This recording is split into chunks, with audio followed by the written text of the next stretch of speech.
Hey, just a warning. While Fuller House is a family show, the Fullest House podcast is not. Listener discretion is advised.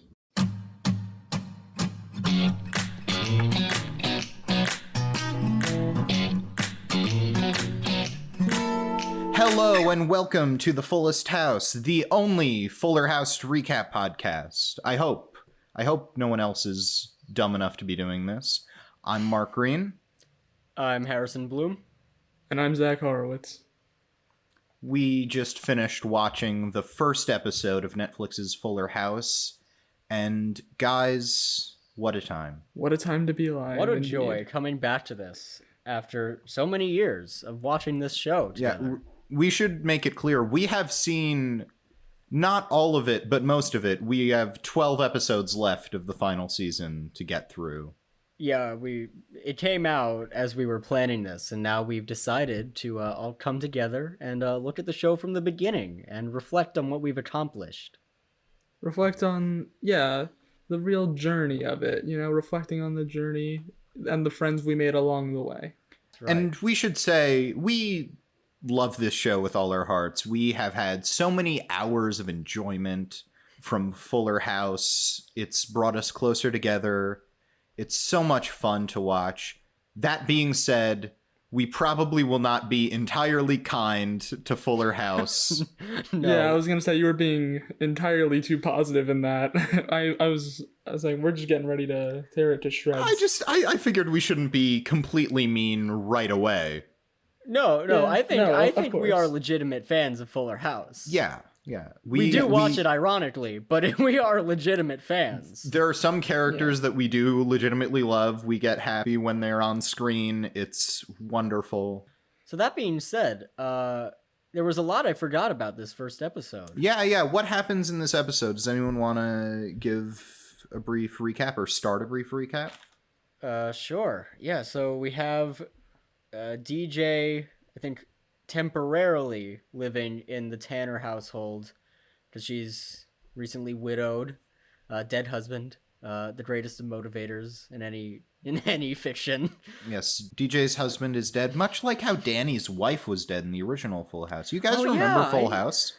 Yeah, the lesser-known prequel show. Yeah, prequel. Yeah. Right, of course. He just has a second wife now that just shows up with no explanation. Yeah. I mean, I assume they got married at some point. I assume that's the explanation. But it is weird to have her just there and all the other characters are people we know. That's right. Yeah, it's definitely a weird, whiplash. It feels like this entire show is just kind of like, hey, remember our spin-off series, our prequel series? Which is really a weird way to start off an episode. So it's a weird way to start off a series is like by introducing it in relation to your prequel series. But I mean, go off, I guess. Mm-hmm. And I mean, we should say, so it begins, they're all gathered at the Tanner house. Danny, Jesse, Becky, and Joey are all moving for various reasons. Danny's going to sell the house. DJ and her kids are living with him. And so really the beginning, it's a reunion for all these characters from Full House. Yeah. Save for one. Except one. Right, yeah. Right. We almost didn't notice it until they stared into our souls for like 15 seconds. How long was it, Mark? It started at like... I timed it. It is 15 seconds. They stopped they stopped the episode for 15 seconds to stare dead in the camera to acknowledge that the Olsen twins are not a part of this production. Actually, Mark, I happen to have the IMDb trivia section up for the first episode of Fuller House. Okay. Oh, yes, go during on. the live taping, the cast breaking of the fourth wall to acknowledge Michelle's absence went for longer than it was shown on TV. They were doing this for longer than 15 seconds. No. Yeah. Oh, They were yeah. just staring They did that, at the... and then the entire cast was ad-libbing as well, showing jokes about Michelle amongst themselves. The one that's mentioned here in the trivia section is Uncle Jesse receiving a phone call as he does in the episode, and then him coming back into the main room like 3 seconds later being like, hey, it's the twins' lawyers. It's just a fun little tidbit. It's the twins' lawyers. I'm very glad that like before we started watching the episode, I was like, oh, I want to see if there's any fun like trivia tidbits on IMDb, and that was the first one I Oh saw, my god. and I was immediately like, this is gonna go in the podcast. That's Wonderful. beautiful. So anyway, they all stare into the camera for, I mean, I guess it's longer than 15 seconds, so I assume half an hour. And then go on with the episode as if that didn't happen. Yeah, it's a very weird moment, and it goes on for far too long. I understand why they cut it as much as they did, but they should have gone more. It's odd recapping this episode because now that I look back on it, not much happens, which pilots can be rough. Right. Pilots are about introducing your characters in your world, but like it's a lot of like, okay, so the next big thing that happens is Stephanie shows up. Yeah. And she has a British accent. Because she was living in England. Who's living in England, being a DJ, going by the name DJ Tanner. Whoa. Which was the true conflict of this episode. DJ and Stephanie butt heads over their shared DJ name. Stephanie so Well, inconsiderate. to be fair, it's not DJ's DJ name. It's just DJ's name. That is a fair point. Right. It is you're Stephanie's right. DJ Yes, name, which is a That's true. bad DJ name. Just DJ It is. Tanner. It is a bad DJ name. You couldn't think of anything better in all of your years as a DJ, Stephanie, living in England. Nothing based on like your American identity or a running joke from your past or DJ, how or even rude. your like I don't know, your fucking horoscope or something. Just how rude. Yes, Yeah. Zach. DJ, how rude! Exclamation DJ, point. how rude. Yeah, see, we just fixed it. There, problem solved. So our editor / producer Tyler just texted us. By that logic, Shaq's DJ name is DJ O'Neill. Yes, Wait, that excuse is me? in fact Wait. his DJ name. Hold on, I did not get a text from Tyler. What the hell, man? He sent this Just- to you. Yeah, give it a minute. Was it? Oh, I didn't get the notification. Zach, you gotta learn to put your anger away and trust people. That's what Fuller House is all about. It's about community. I will not be doing that. No, Tyler, I'm mad at you. Between this and our test episode, it seems that Zach gets very mad at Tyler every episode. Yeah, there's just a lot of internal conflict going on here at the Fullest House podcast. That's right. We did record a test episode a while back, as Mark stated, which got into a heated... We all started bullying each other by the end, I think is really the main point. It's a dysfunctional environment and we shouldn't be doing this.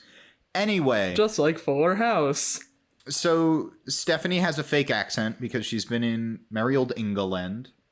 And then they drop this like a few minutes later. Like she corrects her accent Yeah, but do you remember why? because of Because of the Kimmy stinky Gibbler's feet. Kimmy Gibbler's Yeah. feet shocks her out of it, which that's wonderful. And by the way, this is all the opening scene, and we've been talking about this for like 10 minutes. Oh my god, you're right. Jesus Christ. So what else happens in this episode? So then they have a party. Yeah, they have a party where they mostly just do a bunch of references to that other Prequel show, series. that legitimate prequel series, Full House. Yeah, it's really kind of a weak point that they expect you to have watched the spin-off prequel series before the main series. I don't know, I feel like that's kind of a weak point. Well, I think it's all foreshadowing. It's setting up future elements. But like everybody's there. Jesse and the Rippers are there. Hey guys, you remember Full House? Yeah. Hey, do you remember it? You remember Full House? I do remember I it. just got the text from Tyler, by the way. See, you gotta wait, Zach. Open up your heart to others. No, I don't think I will. I don't think I'll do that. So we have a lot of characters coming in, and we also meet our new characters. In Right. particular, Fernando. We meet Max immediately, but Jackson and Ramona, and I think as we watch this show, I think we've started to realize that Ramona is the only like functional character in the show. Ramona, the way I think we usually put it is Ramona is the only character who could be on a better show. That's right. But after watching this episode again and just talking about this episode in particular, a lot of the elements that make Ramona good are yet to come, I think. At this point, she's just kind of like a young Kimmy Gibbler. I think a lot of the elements that make various characters really work are yet to come. But there are two characters that are totally on point from the beginning. Yes. Our sad, sad boys. And those are, yes, our sad, sad boys, Fernando and Steve? good old Full House regular Steve Hale. Yes. They are wonderful in this episode. I would like to just put this out there for all the listeners out there. In this podcast, we stand Fernando Fernandez Guerrero. I might have gotten it the other way around. It might be Fernandez. I think it does end with Guerrero. It's for Hernandez Guerrero, or Fernandez Guerrero, Hernandez Guerrero. Oh, okay. It's one of the two.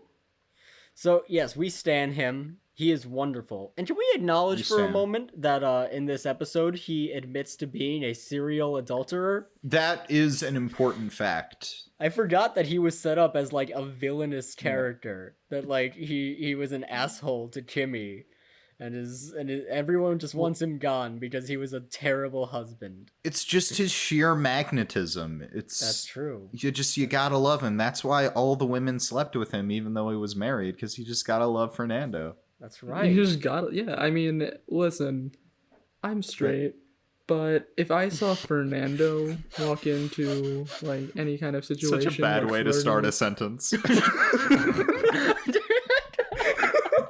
Just the way you started that. Anyways, listen, as I'm straight. No, go as on. You know. You want to take it again? I'm straight.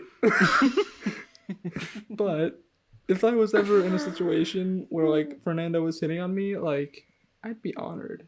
I would be honored like, as well. I'm straight, but I'd go for it, you know? Like there's always, there's that one guy that's like, maybe you'd turn for, and I think Fernando is that for a majority of the male population. Oh, you gotta. Mm-hmm. But yes, Fernando shows up to this party uninvited. Kimmy does not want to see him. Mm-hmm. And he and Kimmy have a bit of an argument where, she's rightly mad at him for cheating on her.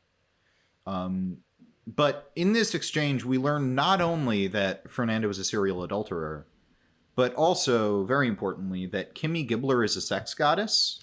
Yes. They even, and it's not just implied, they mention the Kama Sutra by name. So they're acknowledging that Kimmy, like, has practiced the art of lovemaking for many years to the point of perfection. Kimmy Gibbler, sex goddess. Fernando shouts to the party that the reason he is so hung up on Kimmy is because she's so very good at sex. I thought that's just a defining part of her character at this point. I mean, we never revisit it, but it's there. It's always there. Oh, it's always there, and sometimes it's brought up, I guess, in more subtle ways. But yeah, Kimmy Gibbler is just great at sex. Can we agree that Kimmy is the top in the relationship? That, she runs that bedroom? It's very funny because in the original Full House, I forget the exact circumstances, but I think it's Danny or it's one of them has this like nightmare where they're all old and one of the and I think all the kids have left or don't care about them anymore. And one of the elements of the nightmare is that in the future, Kimmy will get super hot. Oh, so that comes true. It comes true. Kimmy's very good at sex. In a way, yeah. Well, that's debatable, Zach. I don't know why you're not attracted to Kimmy Gibbler. Oh, I am, but purely for just her sexual prowess. This episode has not gone the way I thought it was going to. We're getting another note from our editor Tyler. It is quote, more like Kimmy Gobbler, haha, sex. I am very uncomfortable with the energy we've created in this episode today. You're right. Should we end it here? Should we end it at 15 minutes? We can't get back. I was just going to say we can just move on to talking about other characters. But no, this is the podcast now. This is the podcast. That's it. Yeah. This It's is the over. podcast now. Yeah. Screw the Fuller House stuff. We're just gonna talk about how much we all want to have sex with Kimmy Gibbler. Of course. Now that you phrase it that way, yes, I do think we should move on.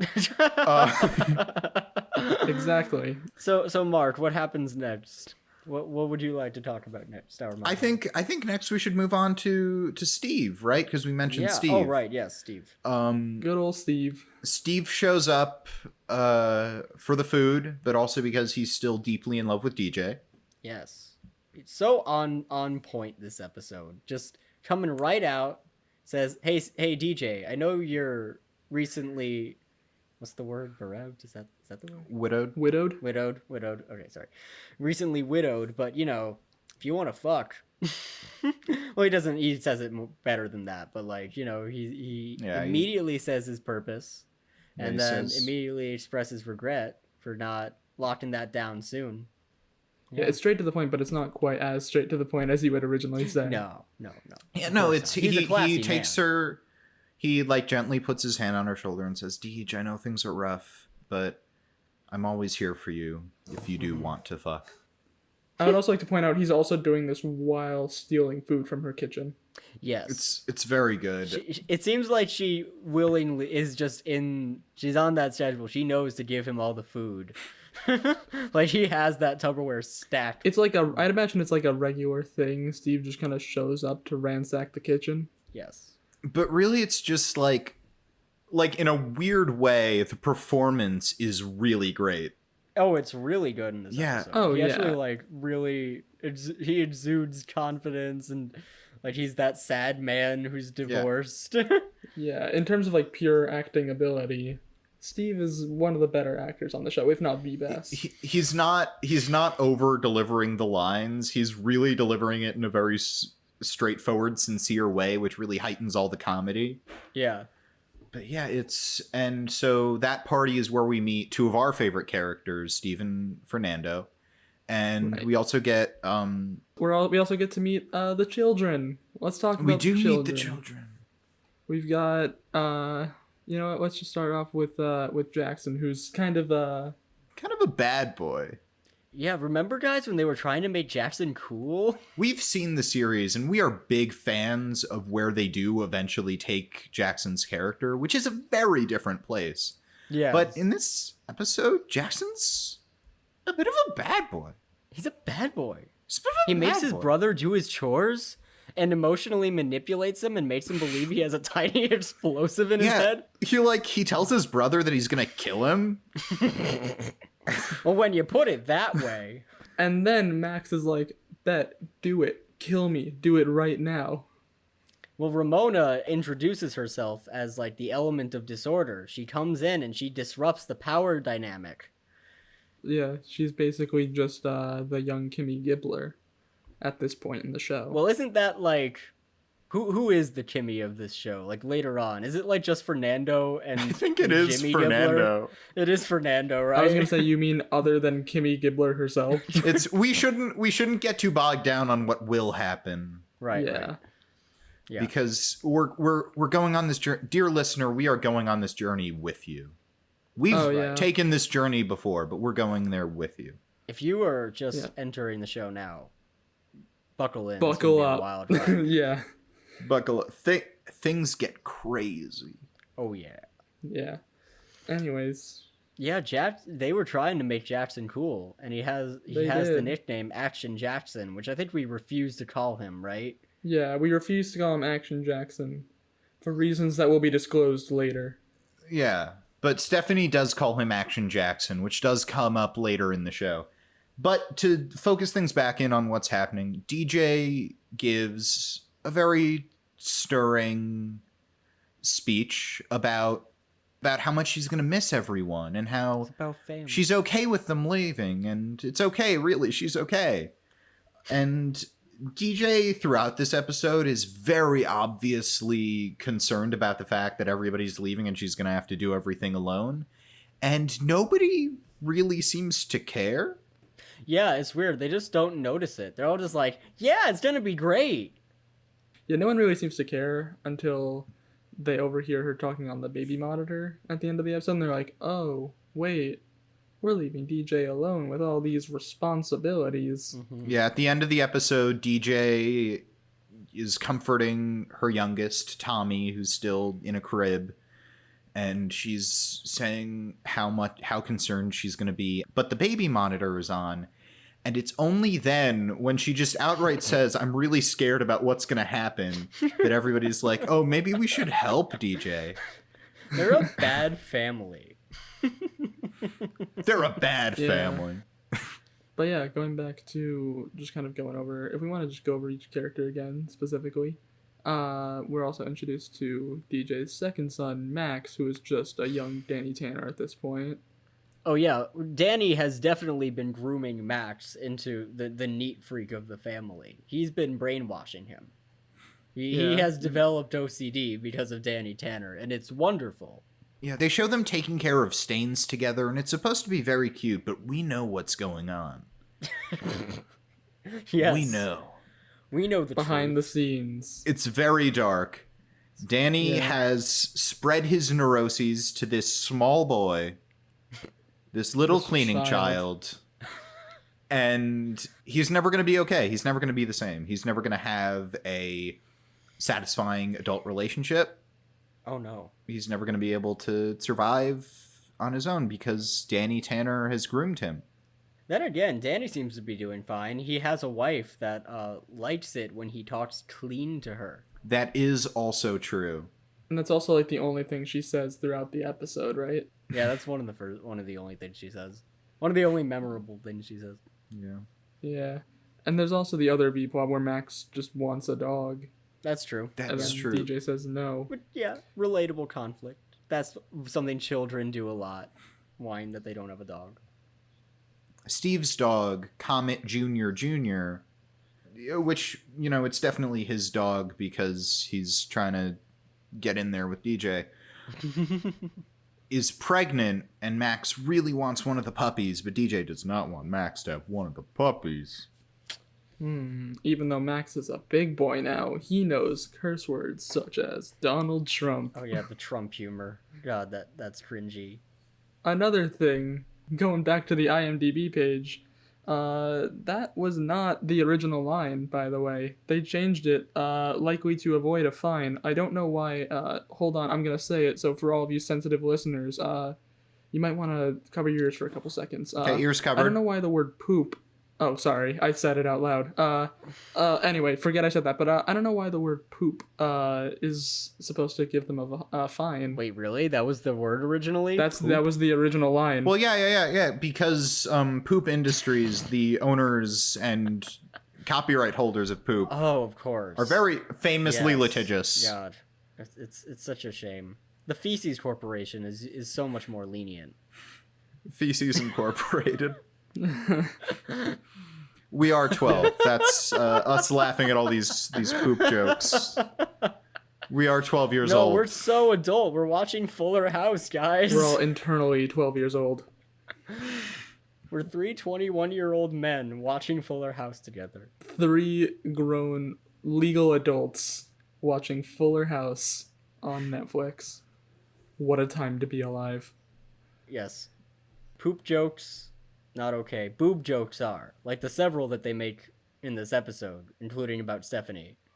The sex joke that they made like 2 minutes in. Yes. Yeah, we counted that too. 2 minutes in, like, Aunt Becky says something like, "Oh, I hate walking up.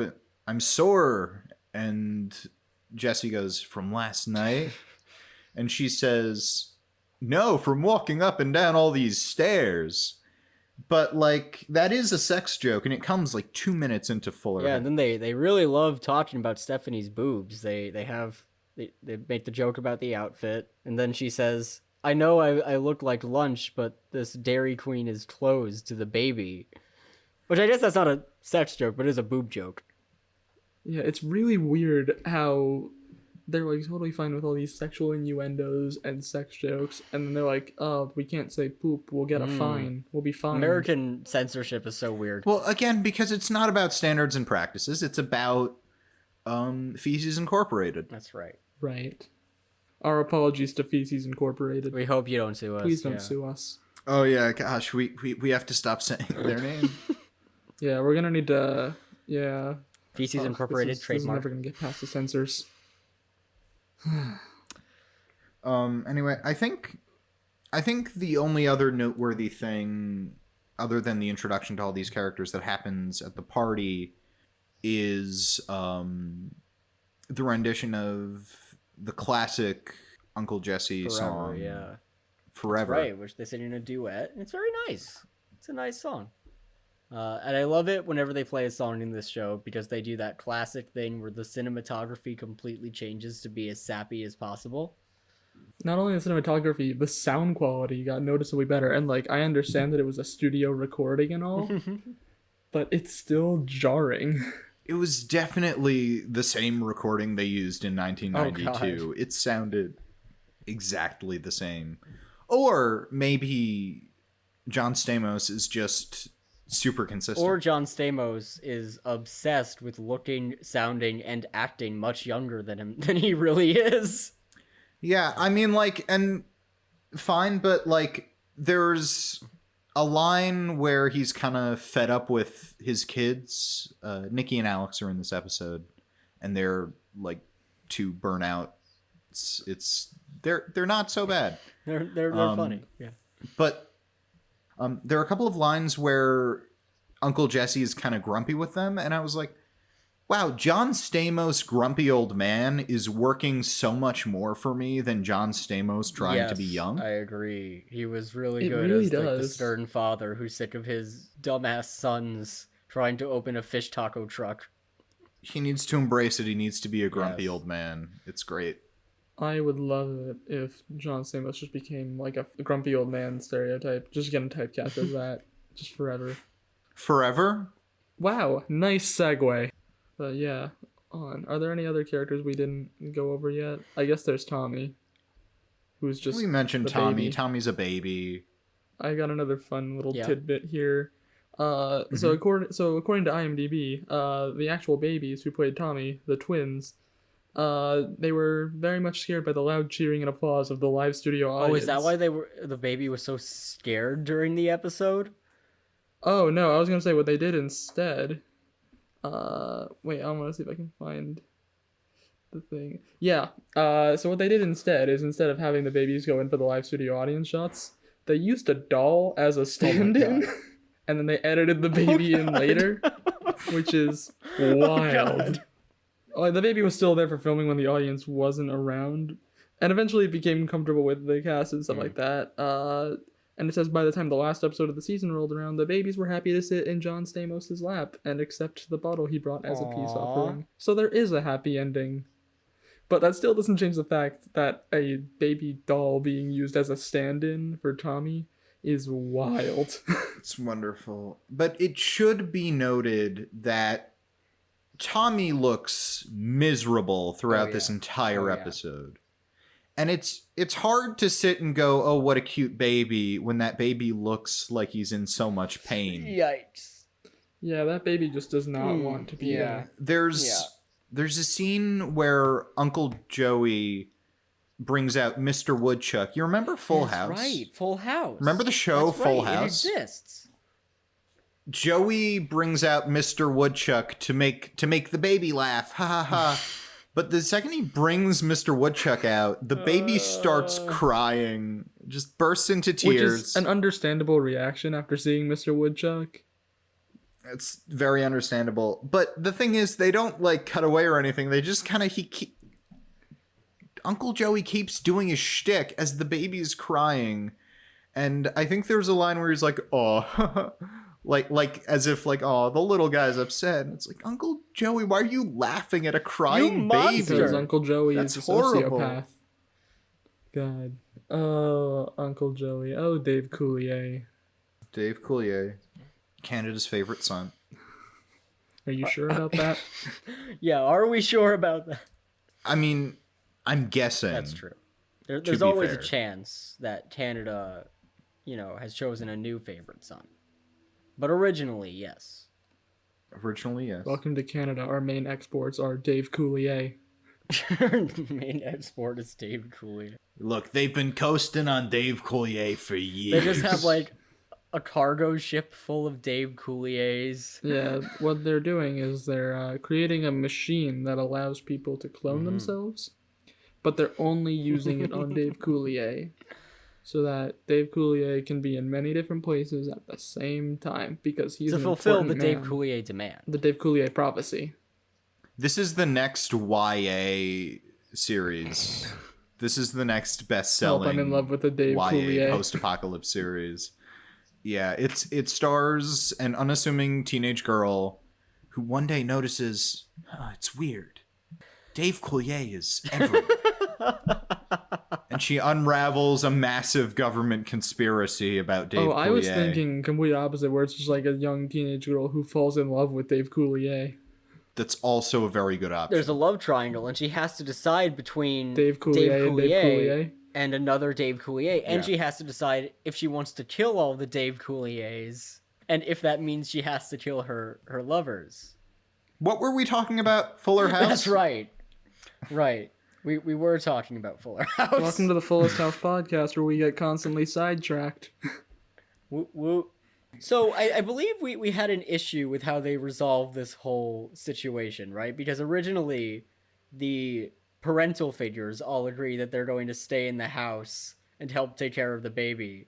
Should we say kind of how everything resolves first? Go for Well, it. yeah, well, we're getting to that. Like, they say that, but then all of the younger people whose lives haven't been decided yet, like Stephanie and Kimmy and whatever, decide that they're going to stay and completely uproot Ramona's life to move into the Tanner household. Yeah, that is just a major plot point that is just glossed over. It's just like a throwaway line.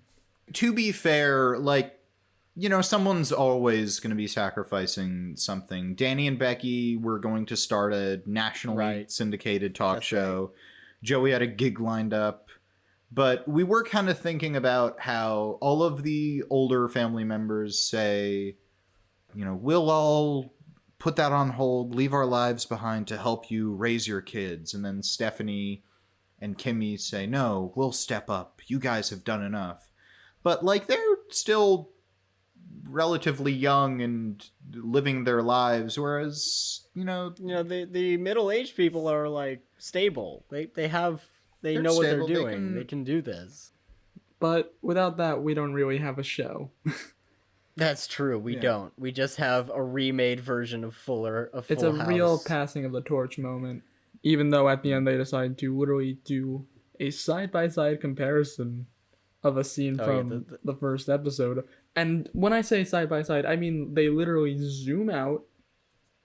They do a split screen effect where they have the original scene from the original show on one side and the same thing 30 years later on the other side, while all the new characters just stand there and watch, and it's really awkward. Yeah, I think we had the complaint that at first they made it seem like it was just a Bizarro for Full House because they had just the exact same cast members, just now older, doing the Flintstones song around the baby crib.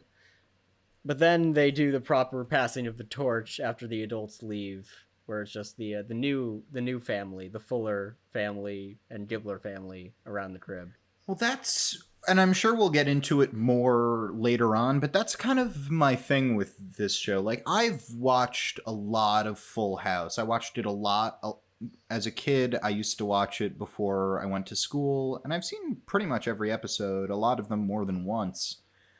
And Fuller House is functionally the same show in that it's has the exact same premise and a lot of the same characters. Mm-hmm. But it's kind of like Bizarro Full House. Yeah. It's like Full House if you squinted it a bit. Yeah. There's all the characters fill the same roles. They even get a dog just to make it more like the original Full House. But it's a very different show, and Yeah. it works in a very different Oh way. yeah. Which is very weird. And, like, normally I wouldn't be one to say, hey, just do the exact same thing as you do. Don't make something new. But it's just the show can be a real confluence of really weird choices. I'm sure we'll get into this more later on. Yeah. But watching that scene where they're all singing and forgetting that they later do it with the new cast, I just had this moment where I was like, this is what I'm talking about. Like, shouldn't this be our new adults singing with our new children rather than just the same thing? Yeah. It just feels off. mean, I do remember hearing somewhere that like they did try to make this pilot episode of Full House as kind of a means to make like the series finale of Full House that they never got to do, which is like Interesting. maybe not the best way to do that because you know you're trying to introduce all these new characters and create a new show. Yeah. You know, why put a lot of the focus on characters that aren't going to be around all the time after this episode? So I can see how this works as like this could be made as like a one-time special, like a Full House reunion wrap-up of the show where we see where these characters have gone with their lives. Yeah, because pilots and finales work obviously very differently. You can't really have something that's wrapping everything up and then something that's also establishing something else entirely new. Or I mean, I guess you can try, but it's something that'd be really hard to pull off. Yeah. And I mean, I guess this episode does put those pieces in place well enough, but we don't really of the new characters of the new situation, but it doesn't feel like much of a story outside of that. And I think that's that thing about, is it a finale or is it a pilot, is kind of the reason, because a lot of the show is spent going, hey, remember all these things you liked from Full House? And then you have but then you also have to play catch up with, oh, and here are all these new characters and new things. So the kids end up getting pushed completely to the side, which again is weird for a show about a family. Yeah. I was disappointed by the lack of kids in this episode. Like, they're there, but just barely. And I feel like we didn't see a lot of who they are as people. Especially Ramona. Yeah. We saw her dancing, which becomes a part of her character later on, but it's not treated as something very important. Oh, wait. Can we talk about how there's a scene at the party where, first of all, Ramona's introduced, and it's kind of revealed that she doesn't really know a lot of the people at the party. And then, like, 2 minutes later, there's a synchronized dance number among all the females in the cast that Ramona just kind of knows. It's like, oh, hey, Ramona, I know you don't really know all these people, but I hope you remember all those dance moves that we practiced. Well, obviously, Ramona's just a huge fan of the New Kids on the Block. That's true. I mean, who isn't? Especially growing up in the Gibbler household. I bet she was also being groomed from a young age. Valid point. You guys, New Kids on the Block heads? Oh, yeah, totally. I'm more of a fan of our sad boys, although New Kids on the Block are a close second. Guys, do we want to talk about who is our sad boy of the week? I'm glad someone caught on to what I was going with here. we should explain. We should explain that over time watching Fuller House, there are a lot of sad people. That's one way to put real it. sad boys. It's just something you notice, that like the enjoyment that we have watching these characters infinitely goes up the sadder they are. And this especially applies to the male characters for some reason. We love our sad boys. Although there can be female sad boys. Of course. There are definitely female sad boys. We do not discriminate. Yeah, we don't discriminate. There are sad boys that exist of all genders. We love our sad boys. We love our sad girls. And with this, it's time for us to introduce our new segment. I don't know if it's really a new segment. This is the first episode. But our segment that you're all sure to love. Ladies and gentlemen, it is time for the Sad Boy of the Week. Yeah, who are our nominees for Sad Boy of the Week? I want to put forth, I know my heart is biased, I want to put forth my boy Fernando. Oh, Of course, yeah. Fernando. I know we're We're biased. also going to put forth Steve. Yes, Fernando and Steve are course. going to be two contenders. Two names you're going to hear a lot in this segment. Yes, they are Yes. some sad There are boys. some very, very Are there sad any boys. other nominees? I feel like Danny's a little sad. He's in a this little episode. sad. He can be on the sad boy list. Does DJ count as a sad boy this episode? She is very sad, but she's more in distress. DJ's very sad. Yeah. And yeah, when we say sad, we usually mean True. pathetic. Yes. Yes. And I feel like she's in distress here, but she knows what's going on. She's not delusional that everything is okay. Yeah. I mean, if we're going with the pathetic route. Fernando bursts into a party to tell everybody how much he likes having sex with his ex-wife. Yes. And that's very sad. I think there's also one nominee we're forgetting here. Another sad boy, although this one is more to his detriment. I feel like Joey's a pretty sad boy. He is a pretty sad boy. Joey's a sad boy. But he doesn't do anything too pathetic. He does make a baby cry. Yeah. And that's pretty sad. That's pretty sad. But he's also pretty happy about it, so my sympathies are not super with him. He runs around a party with a woodchuck puppet, which he then uses to emotionally scar a baby. I mean, I think there's a legitimate case to be made for Joey. The first thing he does in the episode is do a Bullwinkle impression. Yeah, okay, so let me lay it out. We have barges into a party to tell everybody he likes having sex with his ex-wife. We have builds his life around trying to get back together with his high school girlfriend. By raiding her fridge. Who had since remarried and started a family. We have makes children cry with a woodchuck puppet and then takes that puppet around to a party with people who have been putting up with that puppet for 30 years. That's another valid point that I think should be added as well. The 30 years. Yeah, it's a good point. Honestly, I think I'm starting to consider Joey. I think he might be the sad boy of the week. Okay, so do we want to do a vote? Harrison? Do we want to do a vote? Yes. Okay. Okay. Okay, who's for Joey? Why are we doing a visual joke? Harrison is for Joey. Okay, I am for Joey.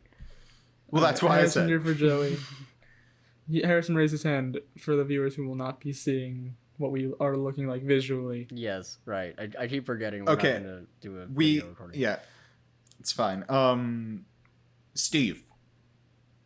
Okay, so Mark's voting for Steve. Okay, Mark votes for Steve. Okay, I voted Steve. Fernando. I'm going with Fernando. We have a tie. Oh my gosh, we have a three-way tie for our first episode. For the first episode of Sad Boy of the Week. This goes Oh my god. to a runoff. Tyler. Tyler, please. Please tell us who the saddest boy is. There are three of us. I never expected any ties. This is unprecedented for the first episode. This is unprecedented. It's our first episode. This is an exciting edition of Sad Boy of the Week. We're gonna wait on that. We can discuss a little bit more. I think there's definitely a case to be made for all three. I mean, Fernando, well limited in his screen time for this episode. I think, I may be biased in this. Fernando, we love him. He's our sad boy. We love him. Juan Pablo Di Pace, please be on our podcast. And even in his limited screen time in this episode, I feel like he managed to make a huge impact. Like, he's already having the most fun. Yes. That's very true. He's already having the most fun of anyone in the show. That's what's weird on the show. I feel like Ramona is the only character I could see on a better show.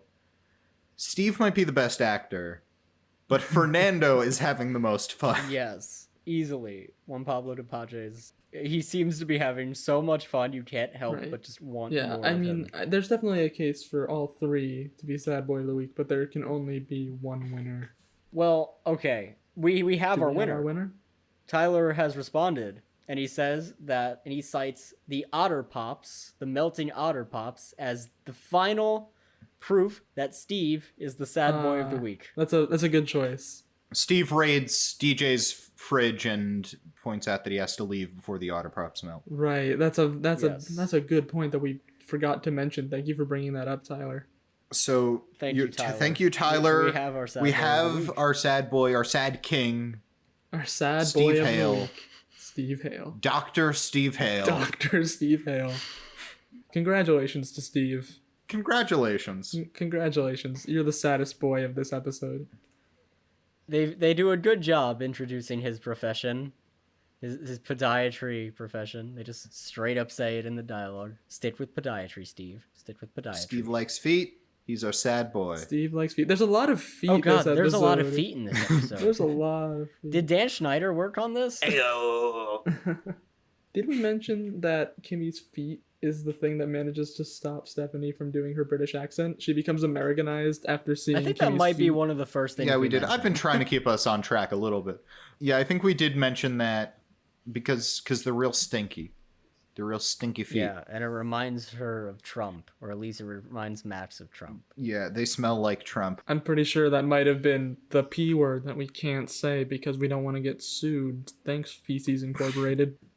I've seen this episode multiple times, and every single time I remember it as being she sniffs like the baby's diaper.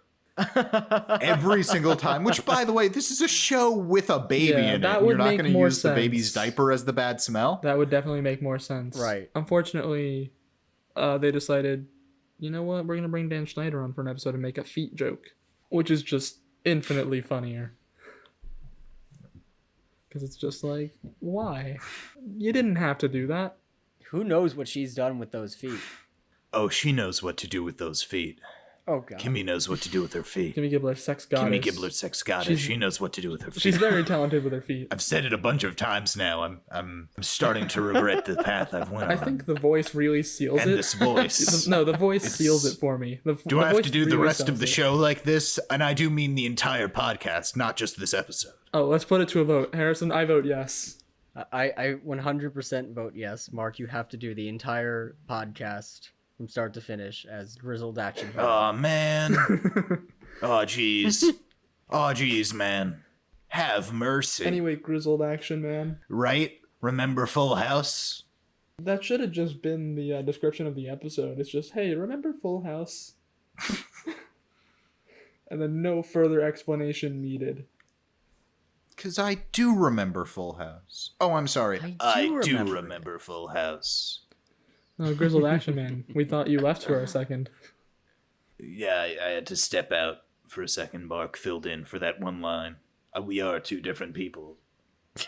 My name is Detective Frank Shatter. What was the name of that movie again? It was Chuck Something Norris. with hell in it. Yeah, Oh, it wasn't Hell. It was like- Hellbound? Hellblazer. Hellbound. No, I think it was Hellbound. No, not Hellblazer. That's Constantine. Hellbound. I always yes, get that wrong. The last Hellbound. canon Wait, Mark, film. you're back. Where did Shatter go? He had to step out again. Oh, okay. Hey, it's me, you guys. I'm Frank Shatter. I'm back. Portrayed by actor Chuck Norris. That movie is wonderful, by the way. That's our recommendation. Instead of Fuller House, well, first watch Fuller House, but I then think watch it's kind of Hellbound. weird. Hey, Shatter, can I talk to you for a sec? Yeah, hey, here I am. I think it's kind of weird. You know, it seems like you're always here when Mark isn't, and it's like the other way around. You know, when Mark's here, you're not. And it's kind of weird. Like, I've never seen you two in the same room at the same time. What are you talking about? He's right here. Yeah, I'm right here. Oh, shit. If we were the same person, we couldn't do that. Yeah, we couldn't do that. We couldn't be talking back and forth so quickly. Isn't that right? Yeah, that's super right. It's becoming more of a Beetlejuice. My mistake. It's showtime. Anyway. Yeah, right? Okay, we're not the same person. We're very different people. Harrison, I think we just stay quiet and let Mark and Shatter do the rest of the podcast on Is his own. this the entire it's just Yeah. me now, it's just me. It's just Mark and Shatter doing I can the do podcast. it. Only you. I'll Frank fucking Shatter. do Please it. do. Please do. I'll This fucking makes do my it. job a lot easier. We just sit here listening to you talk about We're Fuller just House. listening intently. until you we are the finish. listeners now. Oh, well actually we can't do that because Mark just left. Oh, where'd he go? Oh man. Bye, Mark. Bye, Frank. Mark, where'd you go? Wait, Shatter, where'd he go? So Fuller House. What do you think of Fuller House? Do we have anything more to say about this episode of Fuller House? 'Cause we've been talking for a while. Ultimately, I think this episode felt a lot like a clip show, Yeah. even though not a lot of clips were even shown. Knowing that it's supposed to be both a finale and a pilot makes it make so much more sense. And honestly, in some ways, makes me like it a little more, because at first I thought it was just a bad pilot. It definitely is like an anomaly within the rest of Fuller House. It feels very different. And that's because Yeah. they spend a lot more time focusing on characters who are not main characters of the show. Instead, they were main characters of the less popular spin-off series that preceded it. Yes, I think the inconsistencies of the characters is something that just kind of happens with pilots. Oh, yeah. So that's easily forgivable. When I say bad pilot, I just kind of meant I don't think anything super interesting happens. It just Right. kind of presents the characters. Yeah, there's very little conflict, not much of a narrative really. It's just DJ's sad. Everyone Yeah, is but again, sad. knowing that it's kind of both supposed to be a finale and a pilot, like, I actually think they probably accomplished their goal better than I thought they did. Yeah, that's true. Yeah. That's fair. Yeah. Yeah. Knowing that, I don't think they did such a bad I mean, job. don't quote me on the finale and pilot bit because that's just something I remember hearing somewhere, and I don't think that was in the IMDb trivia section for that. Yeah. But it definitely explains a lot about this episode in particular. It would, yeah. I can see if you reworked this, like if you reworked the script in an earlier draft or whatever, you could definitely see this episode as something even more focused on the adult parents leaving the house and giving it over to the recently widowed daughter so she can have that new experience, and then leaving with the adults, like looking on the new family, the Giblers and the Fullers, doing the Flintstones thing, being like, yeah, we did this right. We succeeded. Yeah, or I think maybe a good move, if it's just intended to be a pilot, is focusing more on DJ and Stephanie and the new characters, focusing a little more on the kids. That's right. But if they're trying to do both, they actually didn't do such a bad job, I find myself saying. Yeah, it definitely makes more sense if we think about it more so as a finale and a pilot as opposed to just a pilot. So we don't know if that's true, but if it is, kudos. Good on Fuller them. House. Yeah. And if it's not, well, we rescind our kudos. I give you a B. Yeah. Is that a thing we're doing now? Are we giving letter I don't grades? like it. I Okay. said it and I didn't like it. Okay. Okay, then let's it's a one-time thing then. It's a B. It's a B movie. Can you tell that I'm getting tired and running out of things? I just started buzzing. So, for our final thoughts, what is the ultimate goal of this podcast? Because I believe that in the planning, we decided that our ultimate goal is to get Juan Pablo Di Pace on this podcast with us. Yes, you're right. That is Right. the point of the podcast. No other The point podcast at all. ends once he does come on the podcast. So, Juan Pablo Di Pace, if you're watching this podcast, please come on our We show. will give you our podcast. If you like it. Please. And if you don't like it, then come on this podcast, because then it will end. It's a win-win situation. Like, you either meet us or you get to end this podcast that you're not a fan of. Either way, you come out on top, Juan Pablo. That's right. You know, really nothing says 2020 like three white guys talking about the whitest show ever. Yes. I think we were watching this and we just kept saying, oh man, doesn't this remind us of Family Matters? But white and boring. Yeah, well, I'm looking forward to the new show, Family Matters. And on that note... On that note, On that Juan note. Pablo Di Pace, please come on our podcast. And have a good night. Have a good night. We'll see you guys See you in the next next time. episode. Adios.